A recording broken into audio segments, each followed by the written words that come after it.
In my day life, I co-own a computer repair company with my husband. We do on-site computer repair and digital forensics.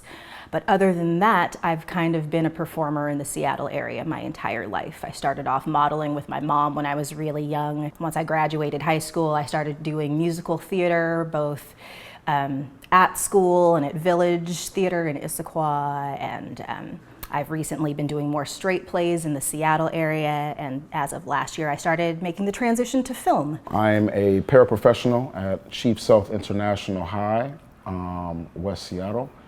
I love what I do. I love the young people that I work with. It's very exciting, challenging, but very exciting. And I also do music on the side.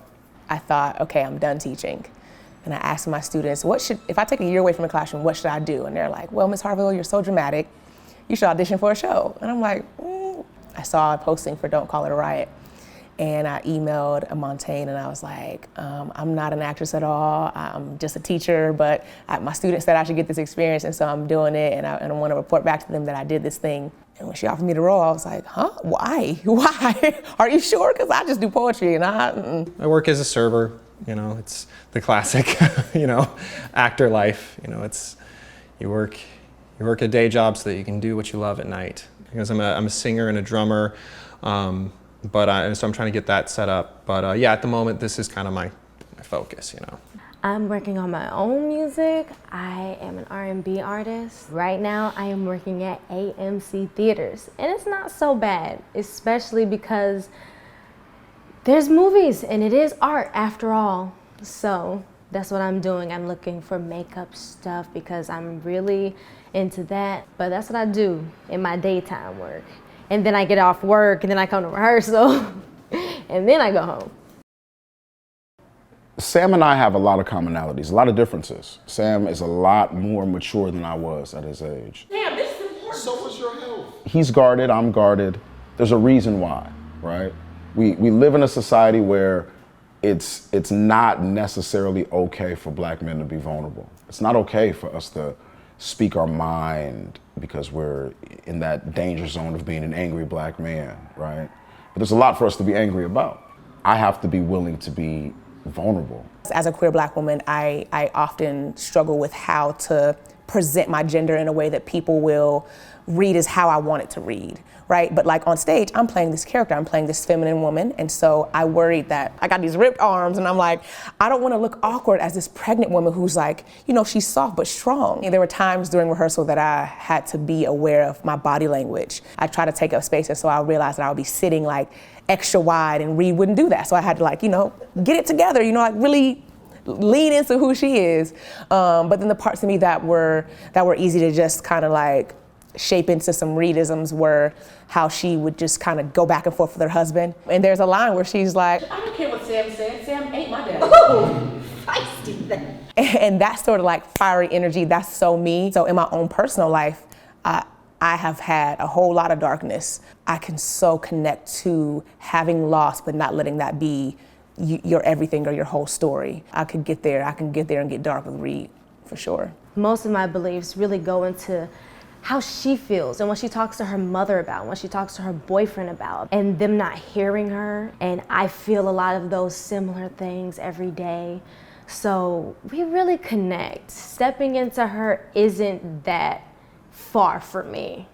Unlike some of the characters in the show, I'm so impressed with the other cast members because some of them have to take such a leap that's like nothing like them. He's playing an outrageous, crazy character, something like a villain or a like something that's bombastic. You can kind of lose yourself in it, and the performance becomes part of the expression. But with Paris, my biggest struggle has been kind of holding things back. He's got more of this, I think, quiet kind of energy about him. When you're similar to a character, it's kind of hard not to find a way to express without just, being yourself. There are elements of who young Marty is. Like, she's super effervescent, she's extroverted, she loves being with her friends and her family, and she likes being in the middle of things, and she wants to feel like she's a part of something bigger than herself. And I know when I was like 19, 20, that was exactly who I was and what I was doing. And as I've gotten older, I know I've gotten more into activism and research and that sort of thing. And so I wouldn't say I necessarily would have been a part of like a party like the Black Panthers when I was 19, but I could say I probably would have wanted to be involved in something kind of like Black Lives Matter maybe when I was 19.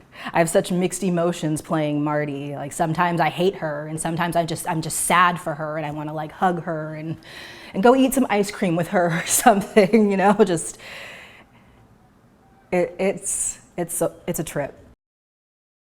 It surprised me that so many of the Panthers are still around because I think I was taught about it from such a far removed standpoint that it didn't feel like it could be so relevant that they're like not my great grandmother's age. You know, these are folks who are, you know, 60s, they're in their 60s. Also to know how tied they were to the University of Washington, that was really an interesting piece to learn about. I wasn't aware that like students out here on the West Coast were really going hard for civil rights like that because the narrative is that the South was where it was at. But no, Black folks were out here really working it and that was the most eye-opening thing to me. And not that I didn't know, but I think it just, to really learn about it was mind-blowing.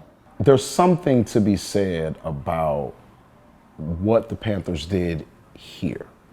You know, we oftentimes talk about on a global or a national, let's start there, on a national scale, but in this area, what they did, the remnants of that revolution still exist today. You know, we see that with a lot of things that are happening with women or the LGBTQ community and all these things. We see the power of unity. And I think a lot of that foundational work comes from the Panthers. So everyone should come see it. I think it's beautiful and it opens up so many different discussions about everything as complex and as simple as a mother-daughter dynamic or friendship or trust. That's something that I hope to take from it and that I hope other folks will take from it is that while it might feel like everything is against what you know is right to keep going anyway, I could only imagine what it might feel like, what it may have felt like to some of those Black Panthers to be living and experiencing the things that we're talking about, but they kept going anyway. And so trying to change the world isn't the greatest mistake you could make. And I think that Amante does a good job of, while her characters are saying that, she's showing that, no, it's the most brave thing you could do. So I hope folks take that away from it. Like, let's not stop trying to get rid of ignorance. Let's keep going. Let's keep pushing. I mean, I just love this show. I can't put into words how great this is. I think the best show I've ever been a part of, pretty much hands down. And that's what I like about this show is that every time I think about it, every time I'm lying in bed thinking about something that happens, I think of something new that I didn't think of before. And so people that come and see this show should come and see it at least twice, if not 3 or 4 times, because you'll get something new every time. When you fight for what is right, especially when it's opposite of what those in power are asking or demanding from the populace, it can get dangerous even when you're not expecting it. Like even at home, it can be dangerous. Like even in the last few years, we've seen tons of activists from Ferguson just dropping off the face of the earth. Like they're just magically dying. And like that's a real threat and it's a real issue. And I don't think people take into consideration how genuine of a threat the people demanding what is right for themselves and for the rest of us can really be for those in power. Unfortunately, we still have to fight. This is a Black ass show and everyone that lives in this area has to see this show, especially the Black people that are here. This show is all about action and charge and it's a huge cup of coffee in the face. And so I just want all of that energy that we put into that for someone to walk out and do something. That we talk about so much in this damn show, you know, like somebody go do something. So that's what I want on the record.